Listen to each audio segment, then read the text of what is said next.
खबर शामिल कयूं था मीरपुर माथेलो में जमायत इस्लामी यूथ ज़िला घोटकी पारां घोटकी लावारिस जे नाले स्लोगन ते अली हसन मंसूरी सदर जमायत इस्लामी यूथ विंग ज़िला घोटकी जे अगवाणी में प्रोग्राम थी गुज़रियो, जंहिंमें वॾे तादाद में नौजवाननि शिरकत कई।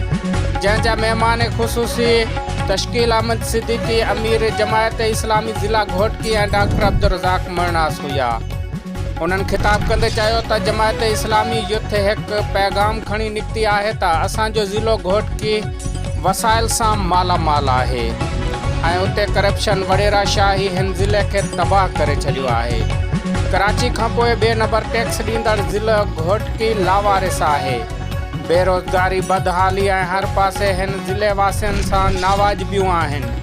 हाणे जमायत इस्लामी यूथ जे प्लेटफॉर्म ते घर घर वञी ही पैगाम ॾींदासीं त पंहिंजे हक़नि जे हौसलात लाइ अॻिते वधो। जॾहिं नौजवान अॻिते वधिया आहिनि, उन्हनि पहाड़नि जा मोह मोड़े छॾिया आहिनि। आख़िर में कश्मीर बहरनि सां यकजहती जे लाइ एहतजाज रिकॉर्ड करायो वियो, जंहिंमें कश्मीर बनेगा पाकिस्तान जा नारा लगाया विया। रिश्ता क्या, फलस्तीनियों से रिश्ता क्या, पाकिस्तान का मतलब क्या, पाकिस्तान का मतलब क्या, कश्मीरियों से रिश्ता क्या।